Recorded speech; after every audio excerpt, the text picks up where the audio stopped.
እርሱ ለየካቲት በዛቲ ዕለት አይረፍ። ቅዱስ ኤፍሬም መታሰቢያው ነው። በረከቱ ጋራት። በዚችም ዕለት የጴጥሮስና የሶፊያ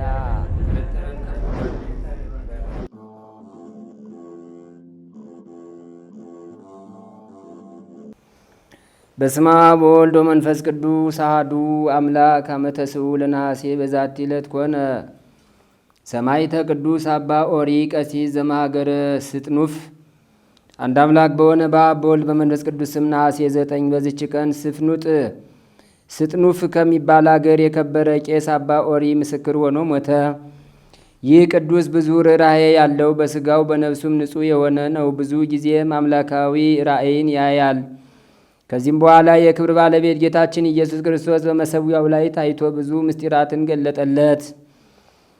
ከዚህም በኋላ የአባ ኦሪ ዝናው በኒቄዎስ አገር መኮንን ዘንድ ተሰማ። ወደ እርሱም አስቀርቦ ለአማልክት ዕጣን አቅርብ አለው። እርሱም ለረከሱና ለተሰሩ አማልክት አልሰዋም ብሎ እምቢ አለው። መኮንኑም ተቆጥቶ በብዙ ሥራ አስፈራራው። ቅዱስ ኦሪም ስቃዩንም ምንም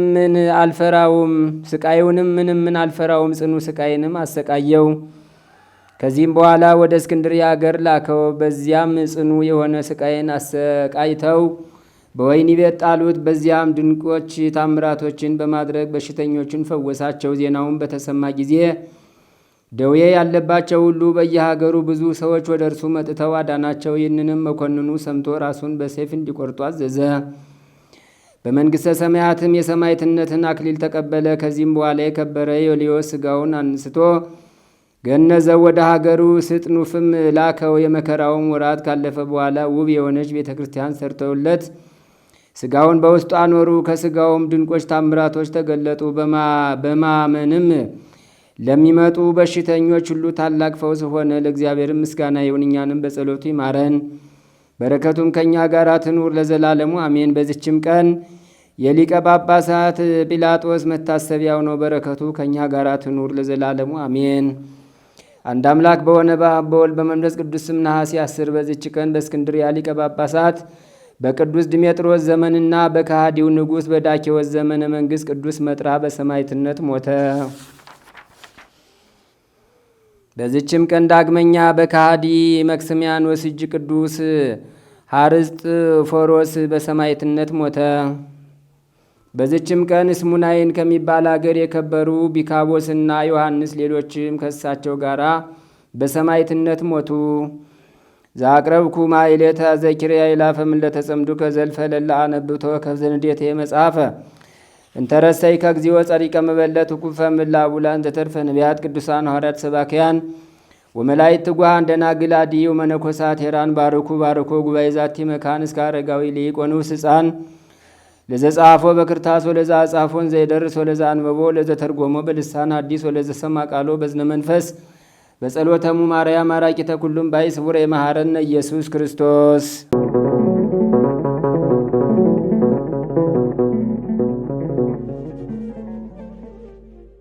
ተአምር ዘገብረ እግዚእነ ወአምላክነ ወመድኃኒነ ኢየሱስ ክርስቶስ ሳሉ ወመምረቱ ያህሉ ምስለ ኩልነ ህዝበ ክርስቲያን ለዓለም ዓለም አሜን። ይቅርታውና ቸርነቱ ለዘላለም በእውነት ለሁላችን ይደረግልና ጌታችንና አምላካችን መድኃኒታችን ኢየሱስ ክርስቶስ ያደረገው ተአምር ይህ ነው። የጥብርያዶስ አካባቢ የምትሆን የመግሎተ ሀገር ጌታ ኢየሱስ ሲሄድ የዮናን ልጆች ስምዖንና እንድርያስን በባህሩ ዳርቻ አሳ ሲያሰግሩ አያቸው። እዚያም አሳ ሳይሆን የምታጠምደው ሰውን ታጠምድ ዘንድ ስምዖን ወደ እኔና ብሎ ጠራው። ስምዖንም ጌታ ኢየሱስ ክርስቶስ ሳያውቀው በስሙ ስለጠራው አደነቀ። ጌታ ኢየሱስም የዮና ልጅ ስምዖን ሆይ አንተ ሳታውቀኝ ስምህን ስለጠራውህ አታድንቅ፣ ገና ከዚህ የበለጠ ተአምር ታያለህና አለው። እወቅ፣ ከዛሬ ጀምሮ የኔ ተከታይ በመሆን በደቀ መዛሙርቶቼ ላይ ስልጣን ይኖርሃል አለው። ስምዖንም ሰገደለትና በእውነት የሕያው የእግዚአብሔር ልጅ ኢየሱስ ክርስቶስ ነህ፣ በእውነት አንተ የአባታችን የአዳም ፈጣሪ ነህ፣ የዓለሙ ሁሉ መድኃኒት ነህ አለው። ጌታ ኢየሱስም አንተ የዮና ልጅ ስምዖን ሆይ አንተ ብፁዕ ነህ፣ ይህን ምስጢር ሰማያዊ አባቴ እንጂ ስጋዊ ደማዊ ሰው አልገለጠልህምና አለው። በዚህም ጊዜ ስምዖን የሰማያት በሮች ተከፍተው አየ። ከሰማይም እርሱ የሚለውን ስሙት፣ ለእርሱ ታዘዙ፣ ስገዱለትም የሚል ቃል ሰማ። ስምዖንም በግንባሩ ወደቀ። ጌታ ኢየሱስ ግን አነሳውና እጁን ያዘው። የወንድሙ የእንድርያስን እጅ ያዘውና ወደ ዮርዳኖስ ወሰደው።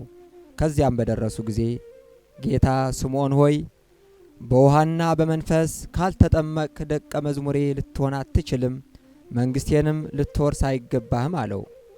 ስምዖንም ጌታዬ በባሪያው ላይ የወደደውን ያድርግ አለ።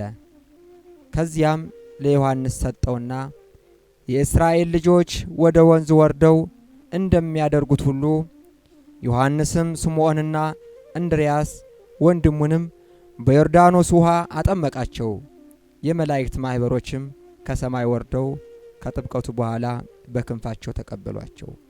በዚያም ስም ስምዖንና እንድርያስ የእግዚአብሔርን ክብር ተመለከቱ። ስምዖንም ከዮርዳኖስ ባህር በሚወጣበት ጊዜ ከጫማው በስተ ውስጥ በኩል አለት ድንጋይ ተጣበቀና ልክ እንደ ጫማ ሆነ። ጌታ ኢየሱስም ስምዖን ሆይ እወቅ፣ ከዛሬ ጀምሮ አለት ድንጋይ ትባላለህ፣ በአንተ ላይ ቤተ ክርስቲያንን እሰራታለሁ፣ የሲኦልም አበጋዞች አይበረቱባትም። ለአንተም የሰማይና የምድር መክፈቻ እሰጥሃለሁ። በምድርም ኃጢአቱን ይቅር ያልክለት ይቀርለታል፣ እንዲሁም በምድር ያሰርከው በሰማይ የታሰረ ይሆናል። እወቅ፣ በእኔ አምሳል ስለ እኔ የሆነ መንጎችን ትጠብቅ ዘንድ ሾሜሃለሁ። በአንተ ቃል ይታዘዙ፣ በአንተም ቃል ሰማይና ምድር ፍሬያቸውንም ያፈራሉ። ሰማይም ለሰው ልጅ ምሕረትን ያዘንብ ዘንድ ብታዘው ያዘንባል፣ ወይም እኔ በሶዶምና ገሞራ እንዳዘዝኩት ያለ እሳትና ዲን ያዘንብ ዘንድ ብታዘው ያዘንባል። ምድርም አንተ ይቅርታ ላደረክለት ተድላ ደስታን ታፈራ ዘንድ ብታዛት ትታዘዝሃለች። ወይም አንተን የሚወነጅሉ እኔ በዳታንና በአቤሮን ላይ እንዳደረግኩት ዋጫቸው ብትላት አፋቸውን ከፍታ ትውጣቸዋለች፣ አፏን ከፍታ ትውጣቸዋለች። ፍሬን ታፈራ ዘንድ ብታዛት ታፈራለች። ስምዖን ሆይ ላንተ የአሮንን ክህነት ሰጥቻለሁ፣ መንፈስ ቅዱስም በላይህ ላይ ያድራል። አሕዛብም ሁሉ በአብና በወልድ በመንፈስ ቅዱስ ስም ታጠምቃቸዋለህ። እንግዲህ እኔ ካደረግኩት ይልቅ ብዙ ተአምራት እንድታደርግ ስልጣን ሰጥቻለሁ። ስምዖን ሆይ እወቅ፣ በእውነት የሚጠሩኝን እሰማቸዋለሁ፣ የሚያምኑብኝም አድናቸዋለሁ። የሚክዱኝ ግን በሰማያዊ አባቴ ፊት እክዳቸዋለሁ ሲል ለስምዖን ነገረው። ይቅርታውና ቸርነቱ ከሁላችን ጋር ጸንቶ ይኑር ለዘላለሙ አሜን። በስመ አብ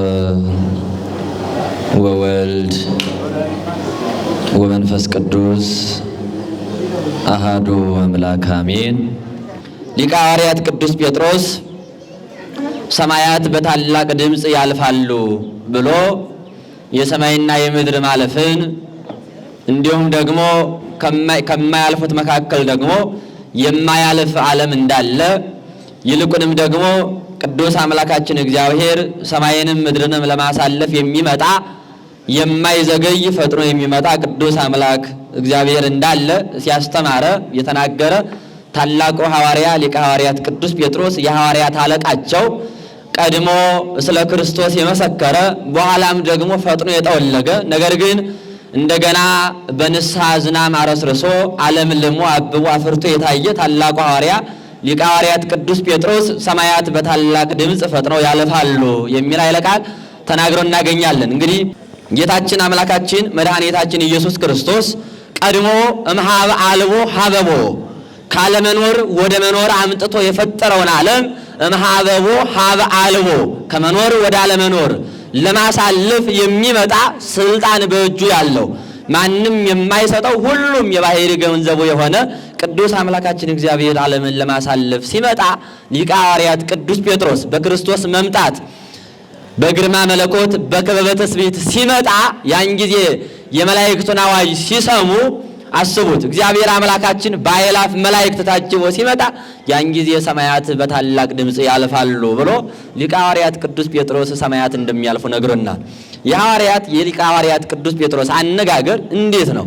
ሰማያት ያልፋሉ ብሎ ብዙ ሰማያት እንዳሉ ይነግረናል።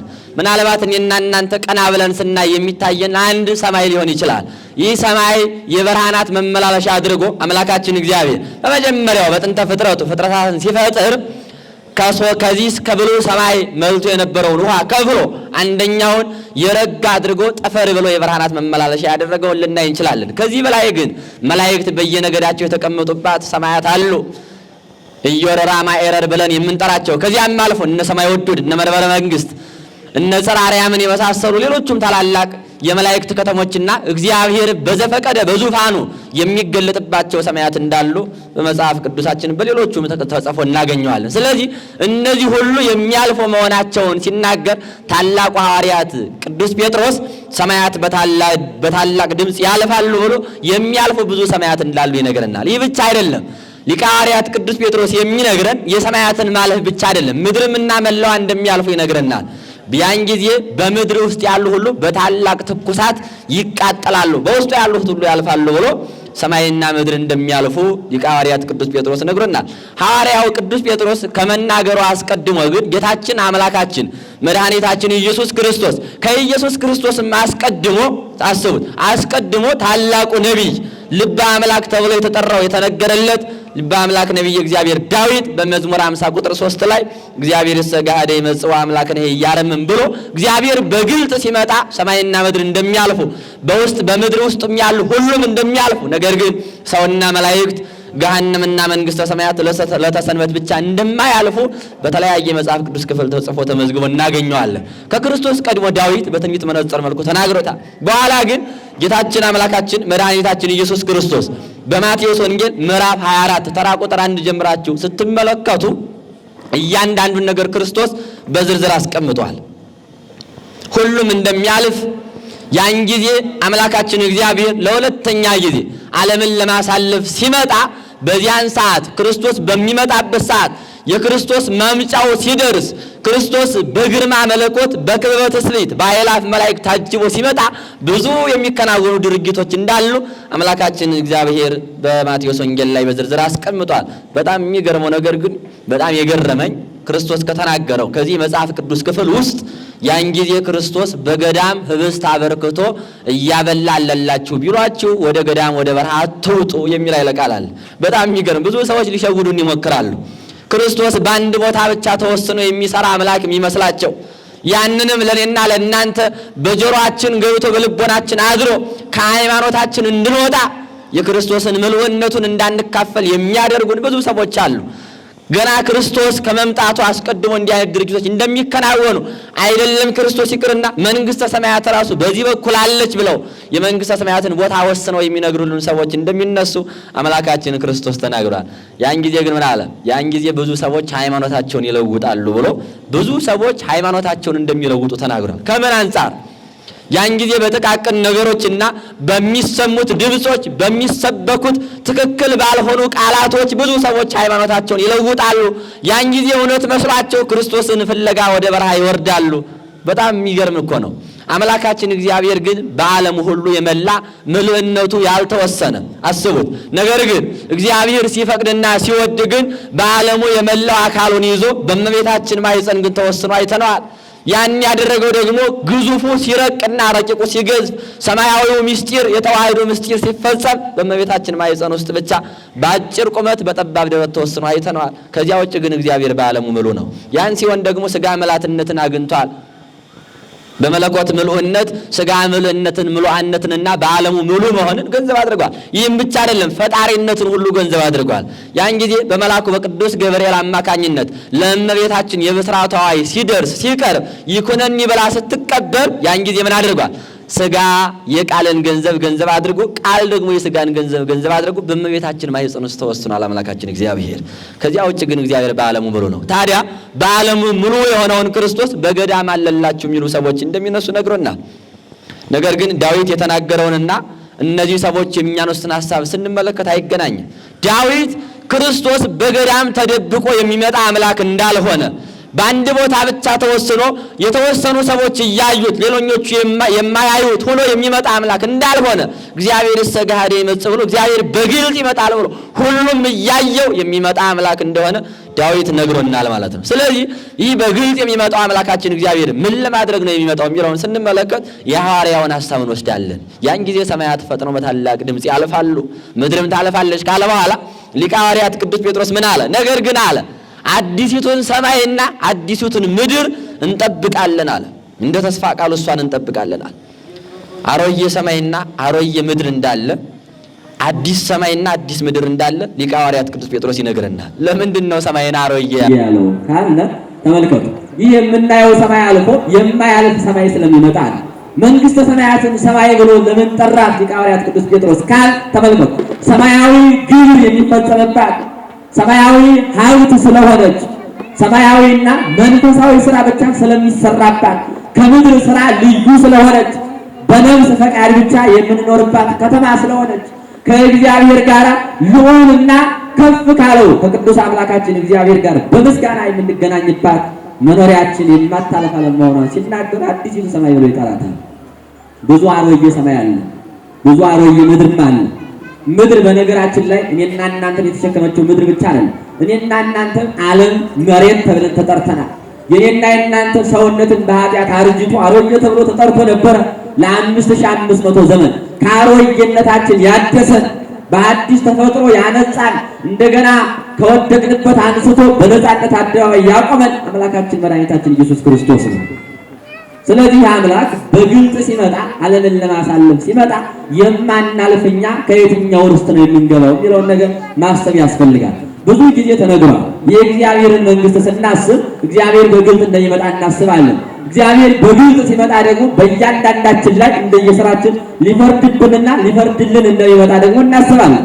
ይህ በተደጋጋሚ ተገልጿል። ስለዚህ የሰማይንና የምድርን ማለፍ ስናስብ የክርስቶስን በግልጽ መምጣት በአእላፍ መላእክት ታጅቦ መምጣቱን ስናስብ እኔና እናንተ የተጠራ ነው የተመረጥ ነው ወሐረየነ ሎቱ ለርስቱ ተብሎ እንደተነገረ እኛን እኔና እናንተ ለርስቱ ጠራን መረጠን ተብሎ ተገልጿል። ስለዚህ ለርስቱ የተጠራን እኔና እናንተ ርስቱን የምንወርሰው በየትኛው መንገድና በየትኛው ስራችን ነው የሚለውን ማሰብ ያስፈልጋል። ክርስቶስን መምጣቱን ስናስብ የኔና የእናንተን መዘጋጀት ማሰብ ያስፈልጋል። ብዙ ጊዜ በነዘላልነት በቸልተኝነት እግዚአብሔር እያየ ዝም ስላለን ብቻ የማያየን መስሎን የምንሸወድ እየሰማን አልሰማንም ብለን የኃጢአቱን ልምምድ ያዘወተር ነው ወይ ተወስከ ኃጢአት በዲበ ኃጢአት ተባለ በጽድቅ ላይ ጽድቅ አትጨምር የተባለ ይመስል ብዙ ጊዜ ጽድቅን ረስተን ኃጢአትን በኃጢአት ላይ እየጨመርን አለ። ነገር ግን እግዚአብሔር ሲመጣ ያን ጊዜ አይ እኔ ንስሐ አልገባሁም፣ እኔ ሥጋ ወደሙ አልተቀበልኩም፣ እኔ ቆይ ገና ያላነሳሁት ዕቃ አለ ብሎ እንደው አሚ ያለው እስቲ ወደ ጎያ የሚለው ያንን ወደ ይሁዳ ወደ ባይ ይሻሻሉ የሚለው ያን ጊዜ በሰገነት ያለ ወደ ታች አይውረድ ነው የሚለው። ተመልከቱ፣ በሰገነት ማለት በቅድስና ደረጃ ላይ የተቀመጠ ወደ ኃጢአት አይውረድ። ያን ጊዜ ከፍ ብሎ የመንግስተ ሰማያት ባለቤት ለመሆን የሚያበቃውን ስራ የሰራ ሰው ከመንግስተ ሰማያት ወደሚያወጣ ስራ አይውረድ ብሎ ተነግሯል። ስለዚህ እኔና እናንተ በዚህ በቅድስናው የምህረት አደባባይ ስንቆም ከሰገነት ላይ እንደቆምን ማሰብ አለብን። ከቤተ ክርስቲያኗ ስንወጣ ደግሞ ከሰገነት ወርደን የሰማነውን ቃል በተግባር መግለጽ ስንጀምር መፈጸም ሲኖርብን፣ ነገር ግን በኃጢአት አደባባይ ደግሞ እንገኛለን። ያን ጊዜ ክርስቶስ ሲመጣ እኔና እናንተ ኃጢአታችን ይዘን ምን ይላል? ወይፈዴው ለሁሉ በከመ ምግባሩ፣ ለሁሉም ለእያንዳንዱ እንደየስራው ይከፍለዋል ተብሎ ስለተነገረ ለሁላችንም እንደየስራችን ይከፈልናል። ስለዚህ ያን ጊዜ እኔና እናንተ የተመረጥነው ለርስቱ ስንሆን በመንግስተ ሰማያት መኖር ሲገባን በገሃነም መኖሪያችን ካደረግ የኔና የእናንተ ኑሯችን በዘላለም እሳት መቃጠል ነው። ያ እንዳይሆን ነው ጥንቃቄ ማድረግ ያለብን። የእግዚአብሔርን መንግስት የሚወርሱና እግዚአብሔር ሲመጣ በቀኙ የሚቆሙት እነማን ናቸው ካል ዛሬ በዚህ ዓለም ላይ በመንፈሳዊ ሕይወታቸው የበረቱ በየቀኑ ዘወትር የጽድቅ ስራቸውን የሚያከናውኑ ከቤተ መቅደሱ ያልተለዩ በእግዚአብሔር ቃል ተጽናንተው ቃሉን በተግባር ቀይረው ፍሬ ያፈሩ ክርስቶስ ሲመጣ ከነሱ ፍሬ ያገኝባቸው ክርስቶስን መስለው ሐዋርያትን መስለው ከእግዚአብሔር ጋር ተገናኝተው የሚኖሩ ሰዎች ያን ጊዜ በቀኙ ይቆሙና መንግስቱን ይወርሳሉ። ከዚህ ውጭ ያሉት ሰዎች ደግሞ በግራ ቆመው ምን ይላል? ወደ ገሃነም ይሸኛሉ ማለት ነው። ያን ጊዜ ዘመሴ ውስተ እዴሁ ተብሎ የተነገረለት መንሽ በእጁ ያለ ገበሬ የወጣውን እህል ፍሬውን ከገለባው የሚለየው በመንሹ ነው። በመንሹ ሲያነሳው ንፋሱ ገለባውን ወደፊት ፍሬውን ወደ ኋላ እያደረገ እንደሚሰጠው ሁሉ ቅዱስ አምላካችን እግዚአብሔርም ንዑና ሁሩ በሚል ቃል ብቻ ኃጥኡን ከጻድቁ ለይቶ ወደ የመኖሪያው ይሸኘዋል ማለት ነው። ስለዚህ ቅዱስ አምላካችን እግዚአብሔር ንዑ ኀቤየ ቡሩካን ወላቡየ ብሎ እንዲጠራ በቀኙ እንዲያቆመንና አባቶቻችን በመከራ ክርስቶስን መስለው የባሕርይ አምላክነቱን መስክረው በፍርድ አደባባይ ቆመው ባላውያን ነገሥታት ፊት ቆመው ስለ ክርስቶስ መስክረው ንጉሥ ንግሥት ሳይሉ ሁሉንም አስተምረው ገስጸው መከራ ተቀብለው የወረሷትን መንግሥተ ሰማያትን ለመውረስ ዛሬ በዚህ ዓለም ላይ መበርታት ያስፈልጋል። ሐዋርያው ቅዱስ ጳውሎስ በሁለተኛ ቆሮንቶስ ምዕራፍ 6 ቁጥር 9 ላይ ምን ይላል? የታምሩኑ ከማማጽያን ይሬእዩ ለመንግሥተ እግዚአብሔር። እናንተ አመፀኞች የእግዚአብሔርን መንግሥት እንደማይወርሱ እንደማያዩ የሚቀሙ የሚሰክሩ የሚዘሙቱ የሰው ደም የሚያፈሱ በኃጢአት አደባባይ የሚቆሙ ሰዎች የእግዚአብሔርን መንግሥት እንደማይወርሱ አታውቁም? ምን ይላል? ታዲያ ስንቶቻችንን በእንዲህ አይነት ግብር ያልተገለጥነው? በዚህ ሥራ ላይ ያልተሳተፍነው ስንቶቻችንን? ማን ነው ኃጢአት ያልሰራ? ማን ነው የዝሙት መተዳደሪያ የሆነ ማደሪያ የሆነ? ማን ነው ጣዖት ያላመለከ? ብዙ ጊዜ ጣዖት አምላኪ ብለን ስንናገር ከድንጋይና ከእንጨት በተሰራው ምስል ብቻ ሊመስለን ይችላል። በተዘዋዋሪ ግን ብዙዎቻችን ጣዖት እያመለክን ነው። እግዚአብሔርን ረስቶ እኮ ለፍቅረ ነዋይ መገዛት ጣዖት ማምለክ እኮ ነው። የእግዚአብሔርን ሕግና ስርዓት ሽሮ የእግዚአብሔርን ሕግ ጥሶ እኮ በዝሙት መኖር እኮ ጣዖት ማምለክ እኮ ነው። ለፍላጎት ዓለም መገዛት እኮ እግዚአብሔርን ረስቶ ዓለምን ማምለክ ነው። ለስጋችን ብቻ የሚያስፈልገውን ነገር ስናስብ እኮ ነፍሳችን ረስተን እግዚአብሔርን ትተን እኮ ለስጋችን ተገዛን ማለት ነው። ስለዚህ ሁላችንም በተዘዋዋሪ ጣዖት አምላኪዎች ተብለን እንዳንጠራ ከኃጢአት መቆጠብ ያስፈልጋል። የእግዚአብሔርን መንግሥት ለመውረስ እጆቻችንን መሰብሰብ ያስፈልጋል። አንደበቶቻችን ሁሉ መቋጠር ያስፈልጋል። ለዚህ እኮ ነው ልበ አምላክ ነቢየ እግዚአብሔር ዳዊት ክላልሳነከ እኩይ አንደበትን ከክፉ ከልክል ወከናፍርከኒ ከመይንማ ጎሎተ ከንፈሮችም የሽንገላ ቃላት እንዳይናገሩ ቆጥር ብሎ ልበ አምላክ ነቢየ እግዚአብሔር ዳዊት ይነግረናል። ለዚህ እኮ ነው ሊቁ ቅዱስ ያሬድም እኮ አሁን ጾም የጾም ወቅት ነው ሲነግረን መጾም እንዴት መጾም እንዳለብን በመጀመሪያ የጾም ድጓው ክፍል ላይ ተናግሯል። ምን ብሎ? ይጹም ዓይን ይጹም ልሳን፣ ዓይን ይጹም አንደበት ይጹም ብሎ አንደበታችንም ዓይናችንን መጾም እንዳለበት ተናግሯል። እንዴት ካል ዓይናችን ለዝሙት የሚዳርገን ነገር ከማየት መቆጠብ መቻል አለበት። አንደበታችን ሰዎችን የሚያስቀይምና ከክርስቶስ ኅብረት የሚያወጣ ቃል ከመናገር መቆጠብ መቻል አለበት። ጆሮቻችን ሳይቀሩ መጾም አለባቸው። እንዴት? የማይገባውን ቃል ከመስማት መቆጠብ አለባቸው። ይህን ሁሉ ስናደርግ ነው ያኔና የናንተ ጾም ቅድመ እግዚአብሔር ደርሶ ሁላችንም በክርስቶስ በቀኝ መቆም የምንችለው። ስለዚህ ይህን እንድናደርግ አምላካችን እግዚአብሔር በቸርነቱ ያግዘን። ስለዚህ ሐዋርያው ቅዱስ ጳውሎስ የተናገረውን ስናስብ ሁላችንም ሰውነታችን ከኃጢአት መለየት ያስፈልጋል። እኛ የቅዱሳን አባቶቻችን ልጆች ነን። ያን ጊዜ ክርስቶስ ሲመጣ ወገኖችን በተለያየ መልኩ ማምለጥ አንችልም። ክርስቶስ የሚመጣው ተመልከት፣ እንደዚህ የዓለም ነገሥታት በወገን በሹመሽ በሽልማት በገንዘብ ብዛት የምናልፈው ደልለንና አታለን የምናልፈው የምኖር ሰው መንግስት የለም። ሁሉም ሰው በዚህ ዓለም በሰራው ስራ ልክ ነው የሚሰጠው። ያን ጊዜ ቅዱስ አምላካችን እግዚአብሔር አንተ ንጉሥ ነህ፣ አንተ ጳጳስ ነህ፣ አንተ ካህን አይል። ካህንም የካህንነቱን ዋጋ የሚያገኘው በዚህ ዓለም የክህነት አገልግሎትን ሲያሳልጥ ነው። መምህርም የመምህርነቱን ዋጋ የሚያገኘው በዚህ ዓለም ላይ ሲኖር ንጉሥ ንግሥት ሳይል ሁሉንም ገስጾ ሲያስተምር ነው። እንደነ ቅዱስ ዮሐንስ አፈወርቅ በእናንተ ብቻ ሳይሆን በእኛም ችግር አለ። ዘወር ብለን አባቶቻችንን ስንመለከት እነ ቅዱስ ዮሐንስ አፈወርቅ ሐዋርያትን ጠቅላላ ስንመለከት የክርስቶስን ወንጌል ሲያስተምሩ ስለ ክርስቶስ የባሕርይ አምላክነት ሲመሰክሩ አንዱን ትተው አንዱን አንስተው አይደለም። እነገሌን ብንሰብካቸው ይቆጣሉ ያኮርፋሉ ብለው አይደለም። ለነገሌ እንዲህ አይነቱ ቃል አይመጥናቸውም ተብሎ የተግሳጹና የቆጣው ቃል ተደብቆ ሌላኛው የማታለያ ቃል ተጠቅመ የሚያስተምር መምህራን በበዛበት ዓለም ላይ እናንተን የመንግሥተ ሰማያት ባለቤት ማድረግ አይቻልም። ለምንድን ነው ይህ የሆነው ከተባለ ደግሞ እናንተ የእግዚአብሔር ሕግ ትክክለኛ ቅዱስ ወንጌሉ ሲነገራችሁ ሥርዓተ ቤተ ክርስቲያኑን አክብሩ ስትባሉ ሕግ እግዚአብሔርን ጠብቁ ስትባሉ አኩርፋችሁ ቤተ ክርስቲያን የምትቀሩ ምእመናን ባላችሁበት ዓለም ላይ የክርስቶስን ወንጌል ተናግሮ እናንተን ለመንግሥት መፋቃት በጣም ከባድ ነው። በነገራችን ላይ በሐዋርያት ዘመን በሌሎቹም ሊቃውንት በሐዋርያና በሊቃውንት ዘመን የነበሩት ምእመናን ወይም ደግሞ ከሃዲያን ከዚህ ዘመን ትውልድ አይከፋል። እውነቴን ነው የምነግራችሁ። ማለት እውነቱን መነጋገር ስላለብን ማለት ያን ጊዜ ብዙ ሰዎች ካመኑ ያምናሉ፣ ካላመኑ ደግሞ ክህደታቸውን ይዘው ይሄዳሉ። ዛሬ ግን በዚች በቤተ ክርስቲያኗ በምሕረቱ አደባባይ ላይ ተሰብስባችሁ ቁማችሁ ይልቁንም ገስግሳችሁ ወመኑ ይቀውም ውስተ መካነ መቅደሱ ልበ አምላክ ነቢየ እግዚአብሔር ዳዊት አቤቱ በመቅደሱ ዙሪያ የሚቆመው ማን ነው ብሎ ዘንጹህ ልቡ ወንጹህ እደዊሁ በእግዚአብሔር አምልኮት በሚፈጸምበት ሥጋውና ደሙ በሚፈተትበት ስብሐተ እግዚአብሔር በሚነገርበት ቅዱሳን መላእክት ዙሪያውን በሚቆሙበት ከማኅፀንቱ ጋር ጸሎታችን በሚያርግበት በዚያ በመቅደሱ ዙሪያ መቆም የሚቻለውማ እጁም ልቦናውም ንጹሕ የሆነ ሰው ነው ብሎ ልበ አምላክ ነቢየ እግዚአብሔር ዳዊት ተናግሮ እያለ እኔና እናንተ እጃችን በደም ተነክሮ ልቦናችን በቂም በበቀል ተወጥሮ እንኳን ሳይቀር ገስግሰን ቤተ መቅደሱ ውስጥ ቆመን እያስቀደስ ለእግዚአብሔር መገዛት አልቻልንም። ይህን መለየት አልተቻለም እኮ በዚህ ዘመን። የቤተ ክርስቲያኗ ስርዓቷ ሲሸረሸር፣ የእግዚአብሔር ሕግ ሲጣስ እግዚአብሔር ይቆጣል። ያን ጊዜ ሰማያት ፈጥኖ ሲያልፉ እኮ እኔና እናንተም የማታልፈውን በኃጢአት ከኖርን የማታልፈውን ገሃነም እንጂ የማታልፈውን መንግሥተ ሰማያትን መውረስ አንችልም። ሐዋርያው ቅዱስ ያዕቆብ ለዚህ እኮ ነው ታገሱኬ አንትሙ ወአጽኑ ልበክሙ እስመ ቀረበ ምጽአቱ ለእግዚእክሙ ይላል። እናንተ ታገሱ ልቦናችሁን አጽኑ ይላል።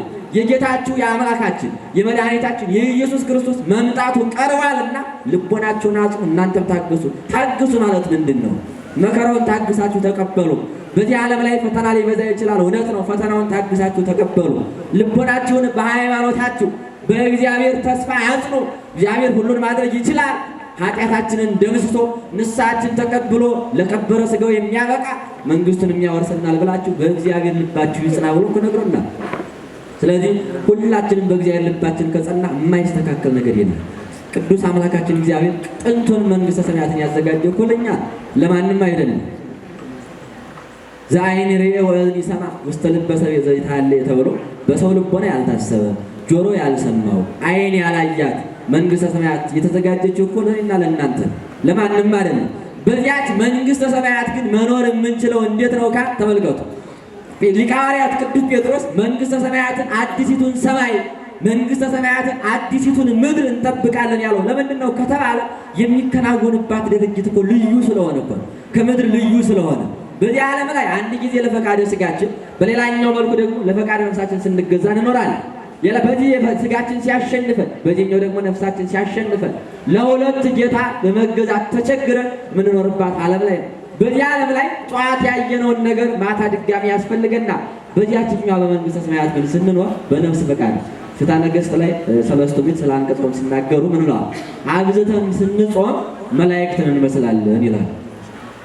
አብዝቶ የሰው ልጅ ክርስቲያን በሙሉ አብዝቶ ከጾመ አብዝቶ ከጸለየ ቅዱሳንንና መላእክትን ይመስላል አለ። ቅዱሳንና መላእክትን መሰል ማለት ደግሞ ምንድነው ከተባለ በመላእክት አኗኗር በመላእክት ሕልውና በምስጋና ብቻ መኖር እንጀምራለን ማለት እኮ ነው።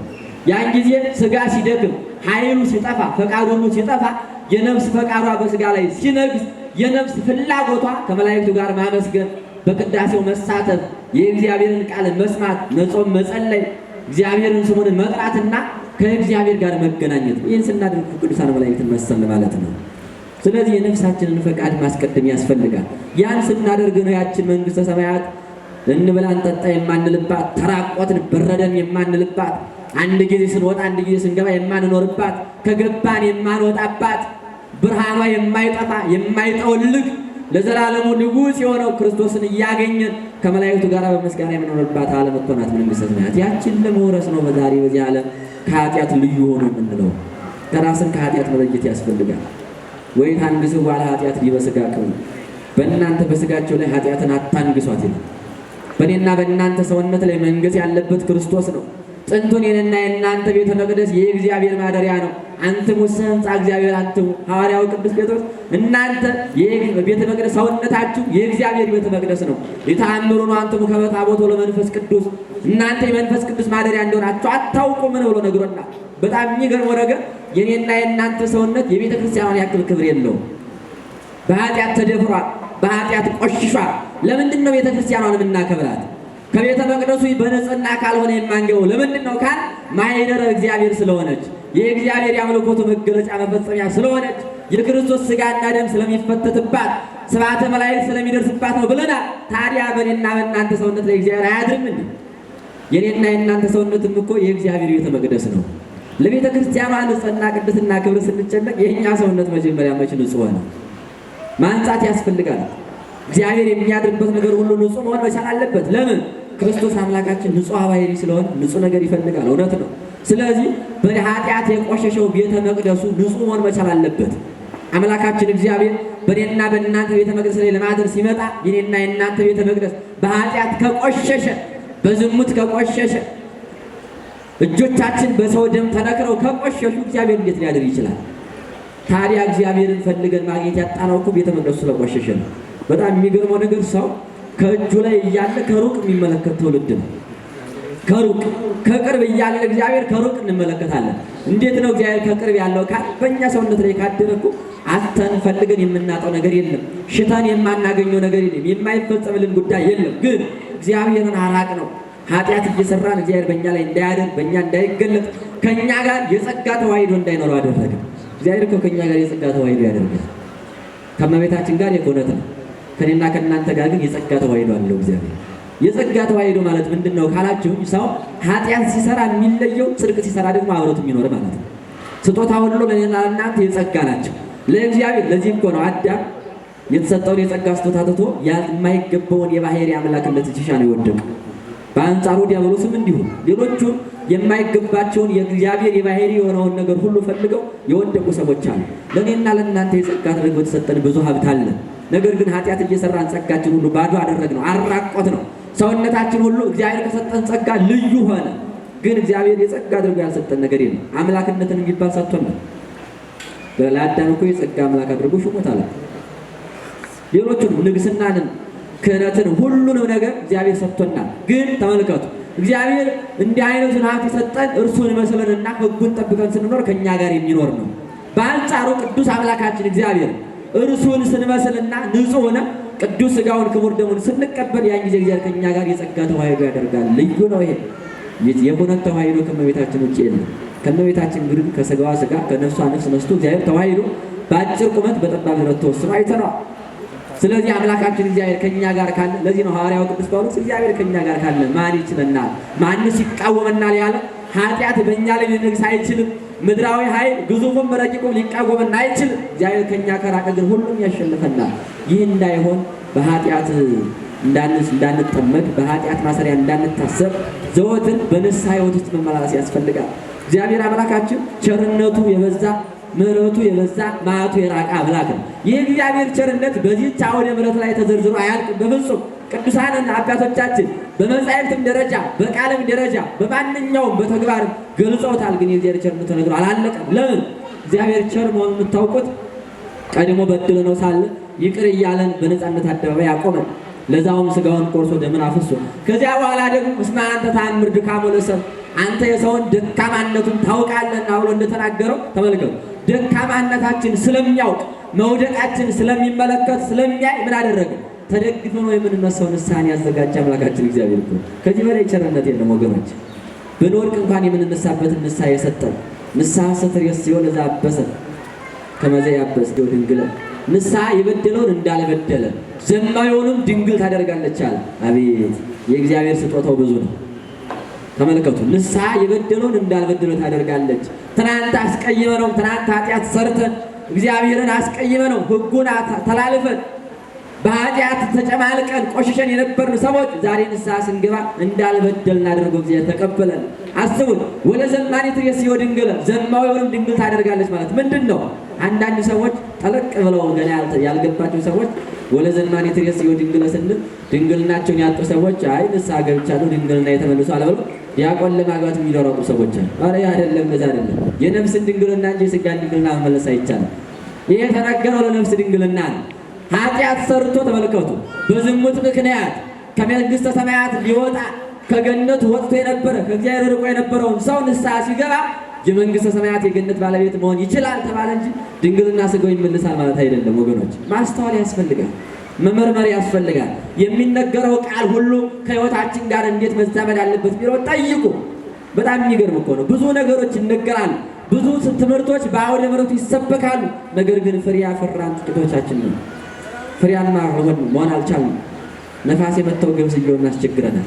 ለዚህ እኮ ነው ሐዋርያው ያዕቆብ ወንድሞች ሃይማኖታችሁ ለሰው ይምሰል በአደባባይ አይሁን ይላል። አብዛኛው ጊዜ እየተከናወነ ያለ ለሰው እንዲመስል ነው። ተለባብሰን ስንመጣ በቤተ መቅደሱ ስንገኝ ብቻ ሰዎች እንዲያዩ ከንፈራቸውን መጣው ከሌ ክርስቲያን ነው እንዲሉን ብቻ ጸሎተኛ ነው እንድንባል ብቻ፣ ጾመኛ ነው እንድንባል ብቻ የምናደርገው እንደ ግብዞች የምናከናውነው ስራ በፍጹም እግዚአብሔር ተቀባይነት የለውም። እግዚአብሔር የሚቀበለው ዝቅ ብለን የምናከናውነው ስራችን ብቻ ነው። በልብስ የተሸፈነ ሃይማኖትና ማንነት እንዲኖረን አይደለም የምንፈልገው፣ ከልብ የመነጨ እንዲሆን ነው የምንፈልገው። በልብስማ እኮ ብዙ ሰዎች እየለበሱት እኮ ነው። አሁን እኮ በተለይ ቤተክርስቲያኑ አለባበስ የሀገር ባህል ልብስ እየተባለ እኮ የሚያምነው የማያምነው የሚለብሰው ነው። ልብስ አይደለም ትልቁ ነገር፣ ዋናው ስራ ነው። በስራ ለዚህ እኮ ነው ሃይማኖት እንተ አልባቲ ምግባረ ሰናይ መውደት ያለ። ስራ የሌላት ሃይማኖት የሞተች ናት አለ። እውነት ነው። ሰው በሃይማኖቱ ብቻ ሊጸድቅ አይችልም፣ በስራውም ብቻ አይጸድቅም። የእግዚአብሔርን መንግስት የሚወርሰው እንዴት ነው ካላችሁ፣ ስራና ሃይማኖት በአንድ ላይ ተዋህዶ በሰው ህይወት ሲገኙ ብቻ። ያ ካልሆነ ከባድ። ስለዚህ እኔና እናንተ ሃይማኖት በስራ የተገለጠ ከስራ ጋር የተዋሃደ የተባበረ ሃይማኖትና እምነት ካለን እግዚአብሔርን መምሰል እንችላለን፣ መንግስቱንም መውረስ እንችላለን። ቅዱስ አምላካችን እግዚአብሔር ይህን ዓለም ከመኖር ወደ አለመኖር ለማሳለፍ ሲመጣ እኔና እናንተ ዛሬ በዚህ ዓለም ላይ ሐዘናችን በዝቶ መከራችን በዝቶ እየተገፋን በቅድስናው ስፍራ እንዳንቆም በመከራ ውስጥ እንድናልፍ በሃይማኖታችን እንዳንጸና ብዙ መከራዎች ይፈጸሙብን። መከራውን ካለፍን ግን ምን ይላል? ክርስቶስ ሲመጣ በቀኙ መቆም እንችላለን። ቅዱስ አምላካችን እግዚአብሔር ነው ሀቤ ብሎ በቀኙ እንዲያቆመን ቅዱስ ፈቃዱ ይሁንልን። ስለዚህ ሊቀ ሐዋርያት ቅዱስ ጴጥሮስ ያን ጊዜ ሰማያት በታላቅ ድምፅ ያልፋሉ ብሎ ሰማይና ምድር እንደሚያልፉ የማያልፉት ግን መንግስተ ሰማያትና ገሃነምን ሰው እንደየስራው ወርሶ የሚኖር እንደሆነ ቅዱስ አምላካችን እግዚአብሔር ያን ጊዜ ሲመጣ ተመልከቱ።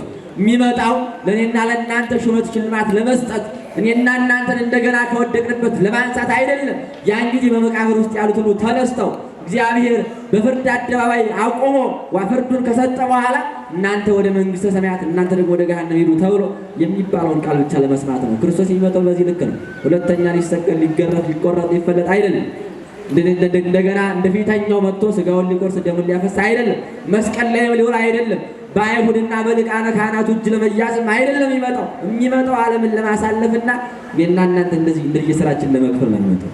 ስለዚህ ቅዱስ አምላካችን እግዚአብሔር ቀድሞ መጥቶ ከጨለማ ወደ ብርሃን የመለሰን ከኃጢአት ወደ ጽድቅ ያመጣን ከውድቀታችን ያነሳን ከባርነት ቀንበር ነፃ አውጥቶ በእግረ አጋንንት ከመረገጥ በመንጸፈ ደይን ከመውደቅ ልዩ አድርጎ እርሱን መስለን በቅድስናው እንድንቆም ያደረገን አምላካችን እግዚአብሔር ድጋሚም ሲመጣ በቀኙ እንዲያቆመን ዛሬ በዚህ ዓለም ስራ መስራት ያስፈልጋል። የሐዋርያው ቅዱስ ጳውሎስን ሐሳብ መውሰድ ያስፈልጋል። አመፀኞች የእግዚአብሔርን መንግስት መውረስ እንደማይችሉ ተነግሯል። አታውቁምን ብሎናል። ስለዚህ እኛም አመፅ የሚባሉ ነገሮች በሙሉ የተዘረዘሩት ዝሙት፣ እነዚህ ስካር፣ ሌሎችም ነገሮች ጨምሮ በሕይወታችን ውስጥ መከናወን የለባቸውም።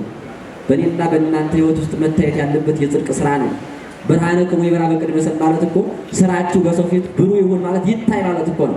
የእኛን መልካም ስራችን አይተው ሰዎችን በእኛ መልካም ስራ እንዲኖሩ ወደ እኛ እንዲመጡ፣ በእኛ መልካም ስራ ሰዎች እንዲጠነክሩ እንዲበረቱ፣ በእኛ ክፉ ስራ ደግሞ ሰዎች እንዳይሰነካከሉ እኮ ነው የተነገረው። ስለዚህ እኔና እናንተ የምንናገረው ቃል ብቻ ሳይሆን ህይወታችን በሙሉ አስተማሪ መሆን መቻል አለበት። ትዕግስት በእኔና በእናንተ ህይወት ውስጥ መጥፋት የለበትም። ቸርነት፣ ምሕረት፣ ርኅራኄ፣ ይቅርታ፣ እነዚህ ነገሮች ሁሉ መከናወን አለባቸው። እነዚህ ደግሞ ዘወር ብሎ ቅዱሳንን ማየት ነው።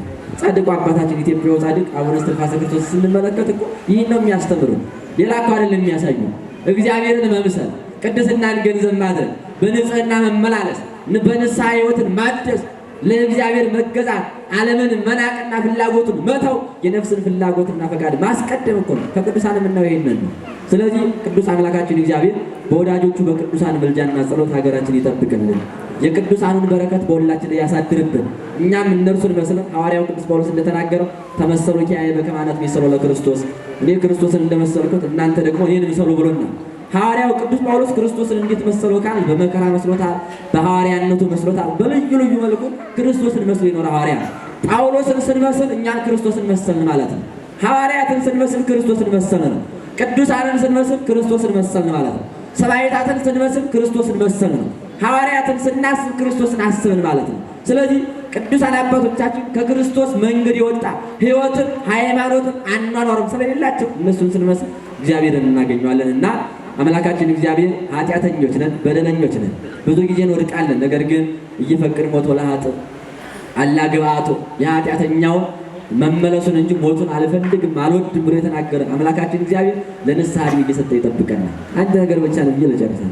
ብዙ ጊዜ ኃጢአት ስንሰራ እግዚአብሔር ዝም ይለናል፣ እያየንም ዝም ይላል። ነገር ግን እግዚአብሔር ዛሬ አንድ ኃጢአት ስንሰራ ነገ ስንጨምር እግዚአብሔር የማያይ የሚመስለን ሰዎች አለ። ልበ አምላክ ነቢየ እግዚአብሔር ዳዊት ገልጾታል። ዘፈጠራሁ ለዓይን ይርኤኑ ይላል። እናንተ ሞኞች ናችሁ እንዲህ ይላል። ዓይንን የፈጠረ እግዚአብሔር የማያይ ይመስላችኋልን ይላል። ወዘተከላሁ ለእዝን ይሰምዑ ጆሮንስ የተከለ እግዚአብሔር የማይሰማ ይመስላችኋል ይላል። በጣም ይገርማል እኮ ድፍረታችን የኛ ስናስበው በጣም ከባድ ነው። ለኔና ለእናንተ የሩቁንም የቅርቡንም እንድናይ ዓይንን የሰጠ እግዚአብሔር አያየንም ማለት ድፍረት እኮ ነው። እኔና እናንተ እንድንግባባበትና የእግዚአብሔርን ቃል እንድንሰማበት ጆሮን የተከለ እግዚአብሔር አይሰማም ማለት ከባድ እኮ ነው። ያረምም ከመዘይሰም ያጎነድ ከመዘይሁ ይላል ሊቁ ደግሞ ሲናገር እግዚአብሔር ተመልከቱ እንደማይሰማ ዝም ይላል። እንደማይሰማ ዝም ይላል፣ እንደማይሰጥ ደግሞ ይዘገያል ይላል። ይዘገያል እንጂ እግዚአብሔር ይሰጣል።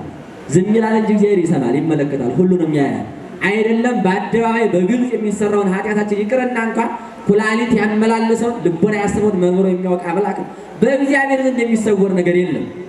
በሱ ዘንድ ሁሉ ግልጽ ነው። ለዚህ እኮ ነው እግዚአብሔር በግልጽ ይመጣል ማለት ሁሉንም ስራችን እየመረመረ የሚመጣ አምላክ ስለሆነ እኮ በሱ ዘንድ የሚደበቅ ነገር የለም። ያን ጊዜ አረ እኔ አልፈጸምኩም ብንል ያን ጊዜ የኃጢአት መዝገባችን ይከፈታል፣ የነፍስ መጽሐፋም ተከፍቶ ይነበባል ወገኖች። ስለዚህ ቅዱስ አምላካችን እግዚአብሔር ሁሉንም የሚያይ የሚመለከት አምላክ ስለሆነ ለንስሐ ዕድሜ የሚሰጥ አምላክ ስለሆነ ለዘመጽሐቤ ይሰድ ወያወጽዋፋ ወደ እኔ የመጣውን ወደ ውጭ አላወጣውም ብሎ የተናገረ አምላክ ስለሆነ እንጂ ብዙዎቻችን ኃጢአታችን በዚህ የቅድስና የምሕረት አደባባይ ሊያቆመን አይችልም። ስራም የለን በፍጹም። እንዲህ ስላችሁ ደግሞ ተስፋ እንድትቆርጡ አይደለም። አሁን ስናስበው ይህን ሳምንት ስናስበው እግዚአብሔር መጥቶ ዓለም እያለፈች እንደሆነ አድርገን ነው ማሰብ ያለብን። ዓለም ከማለፉ አስቀድሞ ደግሞ እኔና እናንተ ድልዋኔክሙ ንበሩ ተብሎ ስለተነገረ ተዘጋጅታችሁ ጠብቁ ስላለን በመንፈሳዊ ሕይወታችን ተዘጋጅተን መጠበቅ ስላለብን ነው የምነግራችሁና አምላካችን እግዚአብሔር በመንፈሳዊ ሕይወታችን እንድንበረታ እንድንጠነክር ኃጢአትን በንስሐ እንድናስወግድ በቅዱስ ቃሉ እንድንጽናና ፍሬ እንድናፈራ እርሱን መስለን መንግስቱን እንዲያወርሰን የአምላካችን ቅዱስ ፈቃዱ ይሁንልን። ያን ጊዜ ሰማያት በታላቅ ድምፅ ያልፋሉ። ሊቀ ሐዋርያት ቅዱስ ጴጥሮስ በሁለተኛ ጴጥሮስ ምዕራፍ 3 ተራ ቁጥር 10 ላይ ያስተማረን የመከረን የገሰጸን የቅዱሳን አባቶቻችን አምላክ የእኛም አምላክ ልዑለ ባሕርይ አምላካችን እግዚአብሔር ስሙ የተመሰገነ ይሁን። ይቆየን። አምላካችን ኢየሱስ ክርስቶስ የሰማነውን በዝን ልቡናችን ይጻፍብን፣ ከቅዱሳን ረድኤት በረከት ያሳትፈን፣ ሰላም ቀን ያውለን፣ በዓሉን የበረከት በዓል ያድርግልን። አምላካችን ቅድስት ተዋሕዶ ሃይማኖታችን አስፋልን፣ ምእመናንን በሃይማኖት አበርታልን። የሰላም አምላክ ሰላምን ስጠን። ቀኑን ባርከ ቀድሰ በሰላም አውለን። አቡነ ዘበሰማያት ይትቀደስ ስምከ ትምጻእ መንግሥትከ ወይኩን ፈቃድከ በከመ በሰማይ ከማሁ በምድር ሲሳየነ ዘለለ ዕለትነ ሀበነ ዮም ወኅድግ ለነ አበሳነ ወጌጋየነ ከመ ንሕነኒ ንኅድግ ለዘአበሰ ለነ ኢታብአነ እግዚኦ ውስተ መንሱት አላ አድኅነነ ወባልሐነ እምኩሉ እኩይ እስመ ዚአከ ይእቲ መንግሥት ኃይል ወስብሐት ለዓለመ ዓለም። በሰላመ ቅዱስ ገብርኤል መልአክ ኦ እግዝእትየ ማርያም ሰላም ለኪ ድንግል በሕሊናኪ ወድንግል በሥጋኪ እመ እግዚአብሔር ጸባኦት ሰላም ለኪ ቡሩክት አንቲ እምአንስት ወቡሩክ ፍሬ ከርሥኪ ተፈሥሒ ፍሥሕት ኦ ምልዕተ ጸጋ እግዚአብሔር ምስሌኪ ሰአሊ በጸልይ ምህረታ በፍቅር ወልኪ ኢየሱስ ክርስቶስ ከመ ይስራይ ለነ ኃጣውኢነ ተማኅፀነ ብኪ ኦ ተወካፌ ንስሐ ወሰራይ ኃጢአት ኢየሱስ ክርስቶስ ስረይ ኃጢአትየ ወኃጢአተ ኩሉ ሕዝብ ከማይሰራ ኃጢአት እግዚአብሔር ይፍታ። ንቁ ሚዲያ ለተመልካቾቹ ከሚያደርሳቸው ዕለታዊ ሳምንታዊና ወርሃዊ ዝግጅቶች መካከል የየዕለቱን ስንክሳር ወርሃዊና ዓመታዊ የቅዱሳን ገላትና ድርሳናትን በኢትዮ ማህበር የዩቲዩብ ቻናል ያቀርባል። የየዕለቱን ስንክሳር ባሉበት ሆነው በማድመጥ እንዲሁም ወርሃዊና ዓመታዊ የቅዱሳንን ዜና ሕይወታቸውን በማድመጥ ከቅዱሳኑ በረከትና ረድኤት እንዲያገኙ ንቁ ሚዲያ የሁል ጊዜ ምኞቱ ነው። በየዕለቱ የሚለቀቁ ዜና ቅዱሳንን ላይክ፣ ሼርና ሰብስክራይብ በማድረግ አገልግሎቱን ይደግፉ። ንቁ ሚዲያ ርቱ የቤተ ክርስቲያን ልሳን